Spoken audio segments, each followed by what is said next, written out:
law, a bill that changes the commutation process here in the state of California. We're joined now by the sponsors of the bill, Assemblyman members Nathan Fletcher and Marty Block. Gentlemen, good morning. Good morning. Okay, the obvious question now, did this stem obviously from the Esteban Nunez case? A lot of controversy came out of that. Kind of explain how it came about. Well, I think in so many ways that case, the Esteban Nunez case and Governor Schwarzenegger highlighted a problem, which is that when you're in elected office, the law is not yours. You're not there to hook up your friends with what you want.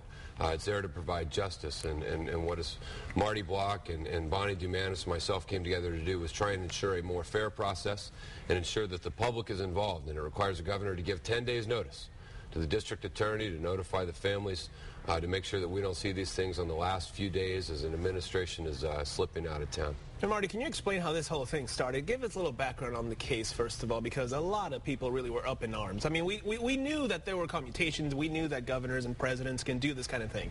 But this one just really annoyed a lot of people. Tell me more about it. A lot of us were shocked the day after Governor Schwarzenegger left office, and all of a sudden we read the newspapers and watch the television news, and we find out that Fabian Nunez's son's sentence has been commuted. And later, when Newsweek reports that Schwarzenegger says, well, it's because it's a friend, and you do favors for a friend. I mean, that just crushed people's confidence in our judicial system. There should be one system for people, whether you're a friend of the governor or not. So Bonnie Dumanis came to me and said, Marty, we've got to go ahead with the bill to correct this injustice. So my bill, Nathan is my joint author. We worked through the system and frankly had no votes through the entire system. All the Senate, all the Assembly supported this. And I'm so pleased that the governor signed it, because it does, in some respect, limit his power. And it took guts for Jerry Brown to sign this bill. Okay, Nathan, you mentioned a little bit of it, but kind of break it down for us a little bit, how exactly this is going to work differently from this, and how would it have been different if Governor Schwarzenegger would have to go through these rules? Well, so right now, a governor can commute a sentence, shorten it, or just pardon it, wipe it out completely. But they can do it at any time period. And in this case, you saw we're on the way out of office. Boom, they did it on the last day, which provided no public input, no public pressure. And this requires a 10-day notification for the governor to notify him considering, commuting, or pardoning a sentence, which gives it time for our law enforcement community to weigh in. It gives time for victims' families to be notified, and it opens up the process, because there are instances where a governor's power to commute or pardon a sentence is consistent with justice. Governor Pete Wilson had a lady who had been beaten for years by her husband. She finally had enough. She killed her.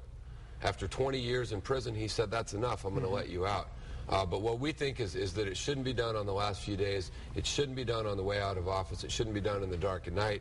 And this is going to ensure a more transparent process, which I think will ensure justice. Now, you mentioned this is about notification. It's about transparency. Right.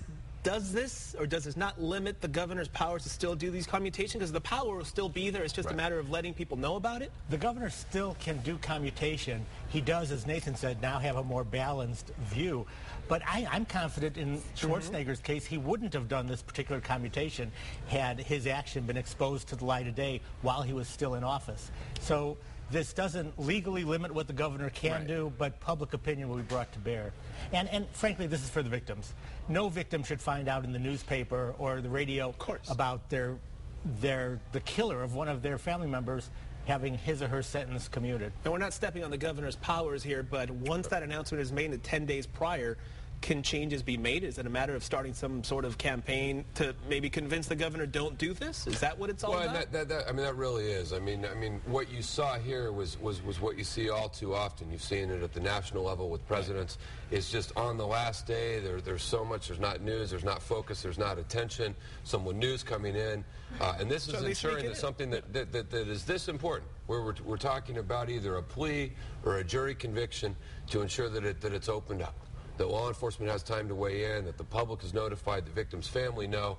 And I think what you'll see is fewer of these instances where you can't defend it publicly. If you can't defend it publicly, you ought not do it. And I think that's why Governor Brown signed it, because he welcomes having both sides weigh in before he has to make this kind of tough decision. Okay. Guys, thank you so much. We appreciate you coming by and explaining how this is all going to work. Nathan Fletcher, Marty Block, thank you, gentlemen. Appreciate your time. Good to see you this morning. All right, Chris, let's get it over to you now. Gentlemen, thank you very much.